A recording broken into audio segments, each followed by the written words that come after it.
Magandang araw. So, ay na nga mga manay for today's video at mag-aalas na naman niya ito ng umaga at ngayon nga lang ako mag-aalmusal. Alas 5 talaga ako bumabangon ng madaling araw para ayusin yung mga isusuot ng mga alaga ko sa school. Pagkatapos nga nila magbihis, ay bababa din agad sila para mag-abang doon ng school bus. Pag nakalis na nga pala mga alaga ko, ay nagliligpit lang ako ng konti at inaayos yung higaan nila. May oras pa naman ako para matulog kaya bumabalik talaga ako sa higaan ko. Nag-aalarm pa nga ako ng alas 9 pero bumabangon ako ng alas 10. Nung bago-bago pa nga lang ako dito, alas 4 pa lang ng madaling araw, abay naglilinis na ako ng sala. O saan ka pa? Hindi ko pa kasi gamay ang oras ko noon at medyo nangangapa pa nga ako sa gagawin. At lalong-lalo na hindi ko pa alam kung anong uunahin. Pagkatapos ko nga magpakain ng pusa ay dumiretso na agad ako dito sa kwarto nila para maglinis.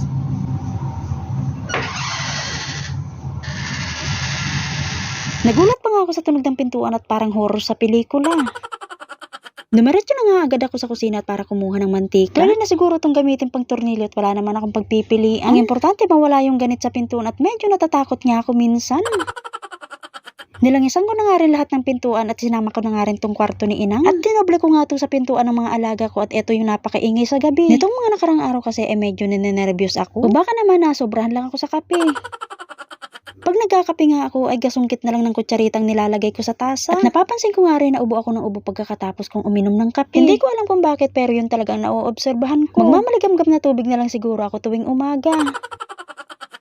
Kung nararamdaman nating nakakasama na to sa katawan natin, abay wag na nating ipilit. Alagaan at ingatan natin ang mga katawan natin mga manay, lalo na't napakalayo natin sa pamilya natin sa Pilipinas. Pag nagkasakit ka dito, walang ibang iintindi sa'yo kundi sarili mo lang. Kaya naman kung nangangamuhan ka dito sa abroad, abay gumawa ka ng paraan para makapagpahinga. At lalong-lalo na wag titipirin ng sarili sa pagkain. Napapansin nyo ba na malalaki yung bulsa ng mga uniform natin mga manay? Ginawa kasi yan para lagayan ng pagkain para anytime na makaramdam ka ng gutom, may dudukutin ka.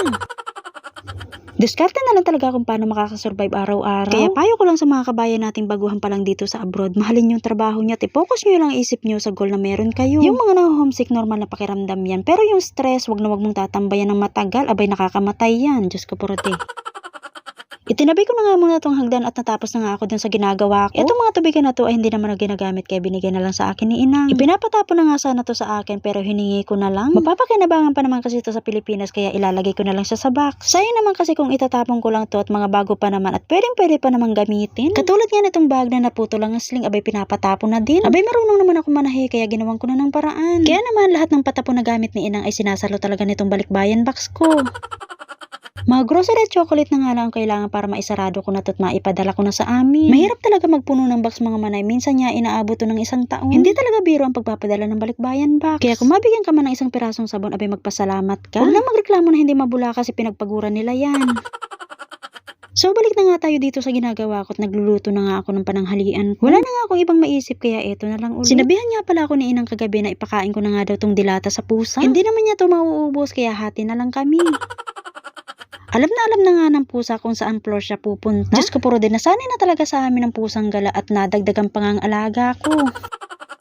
Nilagyan ko na nga rin to ng itlog, asin, paminta at konting magic sarap. Hinalo-halo ko nga lang siya para magsama-sama silang lahat at lalagay ko nga rin yan ng konting harina. Ito nga lagi niluluto ko dito, bukod nga sa mabilis siyang gawin, masarap pa siyang iulam sa kanin. Naglagay na nga rin ako ng mantika at pinainit ko nga lang to ng ilang minuto. Naglagay nga lang ako ng konti at medyo manipis siya para mamaya malutong siya pag naluto. May kwento ko nga pala sa inyong mga manay na kanina pagising ko ay may nag-message sa akin. Matagal ko na siyang follower pero never pa kami nagkita. Pero alam niyo ba mga manay, kahit hindi ko pa siya nakikita sa personal ay nakagaanan ko na agad siya ng loob. Tuwing magpo-post ako ay naandyan sa lagi para mag-support. Kaya tuwang-tuwa talaga ang aking puso. Diyos ko Lord. Kanina personal niya akong tinawagan through video call. Gusto niya daw kasi na makasigurado na ako talaga to, si Manay.